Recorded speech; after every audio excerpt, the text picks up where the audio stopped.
Mesdames, Mesdemoiselles, Messieurs, bonsoir. C'est l'heure de votre journal sur KMT, LCL, FM+, et OM5 TV sur les réseaux Free, Orange, Numéricable et Bouygues.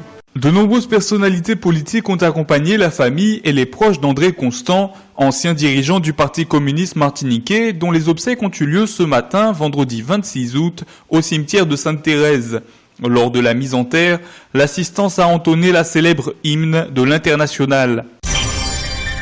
Hier soir, plus d'une centaine de manifestants ont répondu à l'appel lancé par l'Assopamar afin d'empêcher les convois de l'usine du Galion de quitter le port de Fort-de-France. Après une confrontation avec les forces de l'ordre et le jet de projectiles et de cocktails Molotov, 2 hommes ont été interpellés par les policiers. Ils devaient être libérés aujourd'hui. Notons que la DIL assure que les installations d'Albioma sont conformes à la réglementation et qu'il y aura un suivi permanent de l'activité du site. La musique aura décidément accompagné les grandes vacances jusqu'au bout. Ce soir, vendredi 26 août, Colobart et Maxilla sont en concert au quartier Bois-les-Arts dans la commune du Gros-Morne. Demain, samedi 27 et dimanche 28 août, le poisson et le fruit à pain seront mis à l'honneur lors de la manifestation culturelle et culinaire qui se tiendra sur le port du Capitaine Roger Lise à Casse-Pilote. Des animations et des ventes de produits artisanaux vous y attendront également. Aujourd'hui, vendredi 26 août 2016, Patrick Amoussou Adéblé, secrétaire général de la préfecture, s'est rendu sur le terrain à l'occasion d'un contrôle de sécurité routière mené par la gendarmerie. Cette opération, qui a conjugué l'intervention de l'hélicoptère de la gendarmerie et des équipes terrestres, a été orientée sur les conduites à risque, dépassement par la droite, non-respect des distances de sécurité, non-respect des limitations de vitesse. En zone rurale, la vitesse est la première cause d'accident depuis le début de l'année et la route nationale 5, celle qui mène dans le sud Caraïbes, est l'axe le plus accidentogène. Un important dispositif de gendarmerie avait été mis en place dans l'après-midi au rond-point Petite Cocotte à Ducos. Après 3 ans de présidence à la tête du Comité national pour la mémoire et l'histoire de l'esclavage, Myriam Cotias laisse la place à Frédéric Régent. À cette occasion, l'ex-présidente a dénoncé la procédure de nomination à ce poste, ainsi que la grossièreté de la ministre de l'Outre-mer, qui s'est contentée de lui envoyer un simple SMS pour lui annoncer son remplacement. Selon elle, en France, malgré un travail considérable, la mémoire de l'esclavage n'est toujours pas prise au sérieux. Dans la préfectorale, 2 hommes s'en vont, 2 femmes arrivent. Départ M. François de Quérevert, administrateur civil détaché en qualité de sous-préfet, directeur de cabinet du préfet, cesse ses fonctions et sera réintégré dans son corps d'origine. M. Jean-Jacques Narayanasamy, administrateur civil hors classe détaché en qualité de sous-préfet du Marin, sera réintégré dans son corps d'origine. Arrivée, Madame Péride Serré, administratrice civile et nommée sous-préfète, directrice de cabinet du préfet de la Martinique, Madame Corinne Blanchot-Prosper, sous-préfète hors classe, sous-préfète de Fontenay-le-Comte et nommée sous-préfète du Marin. Un autre départ cependant mérite d'être signalé. C'est un départ promotion, si on peut dire. Monsieur André Pierre-Louis, ingénieur divisionnaire de l'agriculture et de l'environnement, est nommé sous-préfet hors classe, sous-préfet de Vendôme, dans le Loir-et-Cher.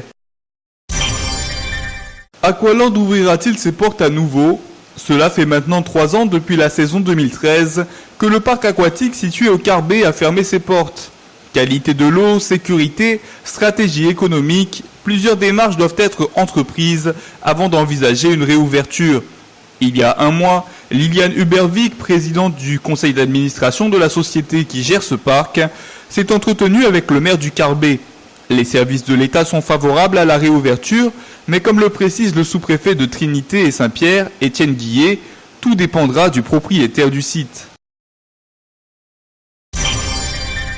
Suite au cambriolage de près de 30 000 € dans ses locaux en mai dernier, la Caisse des écoles de Fort-de-France a décidé de diversifier progressivement les modalités de paiement de la cantine scolaire.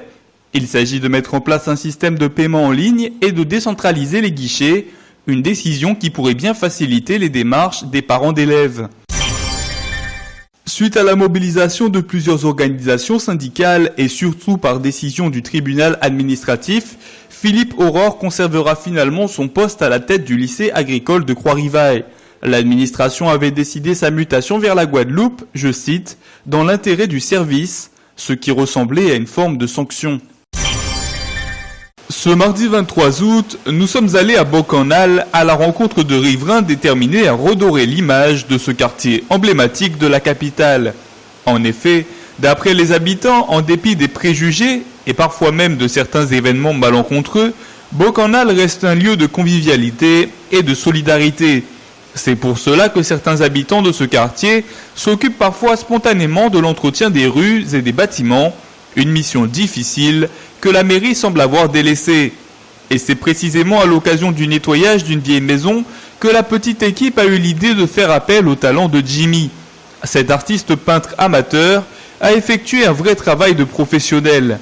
En effet, dans une splendide fresque colorée, il a représenté une vue de la baie de Fort-de-France, telle qu'on pourrait l'apercevoir depuis les hauteurs de la ville.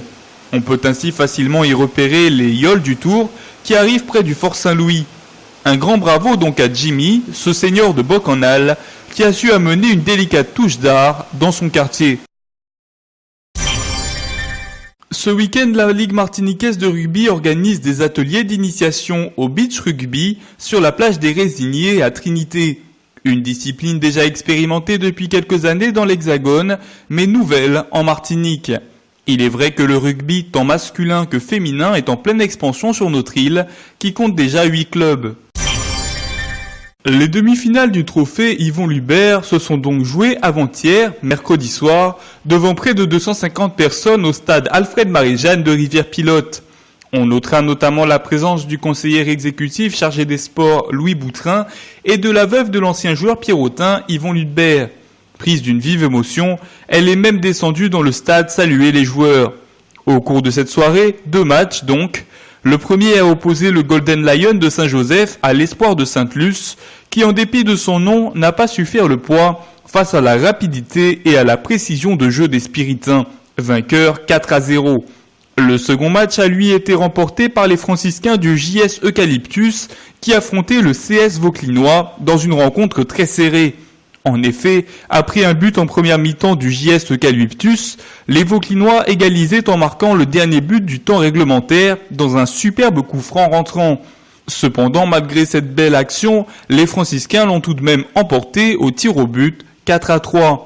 Au moment même où vous écoutez ce journal, est en train de se jouer, toujours à Rivière-Pilote, la finale du tournoi Yvon Lubert entre les deux vainqueurs, le Golden Lion et le JS Eucalyptus.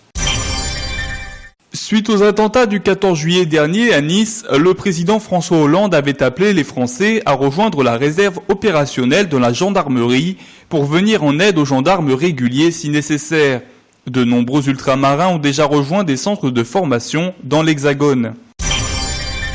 Les forces de l'ordre de la Guadeloupe invitent les particuliers à redoubler de vigilance face à une recrudescence de cambriolage en cette période de grandes vacances. On y recense en effet jusqu'à 6 effractions par jour sur l'île voisine. Peut-être une bonne nouvelle pour les petites et moyennes entreprises martiniquaises. En effet, le Premier ministre Manuel Valls vient d'annoncer une baisse du taux de l'impôt sur les sociétés pour les PME. Il passerait ainsi de 33,3% actuellement à 28% sur une partie de leurs bénéfices. Cette mesure réclamée par les PME figurera dans le projet de budget pour 2017. Elle constitue le 3e volet du pacte de responsabilité mis en place par le gouvernement en faveur des entreprises depuis 2013. Parmi les autres dispositions favorables aux entreprises figure un allègement supplémentaire des cotisations sociales des indépendants à faible revenu, ceux qui ne bénéficient pas du CIS, le crédit d'impôt pour la compétitivité et l'emploi. À l'occasion du bicentenaire de l'implantation du protestantisme en Haïti, la Fédération protestante de l'île a lancé une vaste collecte de fonds pour la reconstruction du palais national détruit par le séisme de 2010. Le président provisoire Jocelyn Privert a félicité la congrégation pour son acte patriote. Traverser à la rame en solitaire les 4500 km qui séparent Halifax au Canada de Brest en France, c'est le défi que s'est lancé Laval Saint-Germain pour soutenir l'Alberta Cancer Foundation. Les fonds collectés iront directement au centre d'oncologie Tom Baker, qui, comme son nom l'indique, lutte contre les cancers. Laval Saint-Germain, pilote de Boeing 737 pour Canadian North Airlines de profession, est aussi un athlète avide de sport d'extérieur avec son palmarès des exploits tels que l'ascension de l'Everest sans assistance d'oxygène, l'ascension et la redescente à ski du plus haut pic d'Irak, la traversée de l'Arctique gelé à vélo et bien d'autres. MSH International, spécialisé dans le conseil et le courtage en assurance et d'autres organisations sponsors, se sont rassemblés pour soutenir Laval dans cette aventure. Il a embarqué le 15 juin dernier à bord d'un bateau spécialement conçu pour cette traversée, le R10. Ce bateau résulte de plusieurs années d'expérience et de recherche poussées. Il peut par exemple se retourner de lui-même pour se redresser. La cabine qui permet à Laval Saint-Germain de s'abriter est de la taille d'un petit placard pour optimiser l'espace de rame. L'équipement de sécurité inclut un canot de sauvetage tel que ceux utilisés dans l'armée, une combinaison d'immersion, un système de localisation d'urgence par radio-balise, une radio VHF et un réflecteur de radar. En complément, le bateau est également équipé d'une série complète de dispositifs de communication satellite et de géolocalisation alimentés par panneaux solaires. Outremernews.fr, site d'information actualisé 24 h sur 24, 7 jours sur 7.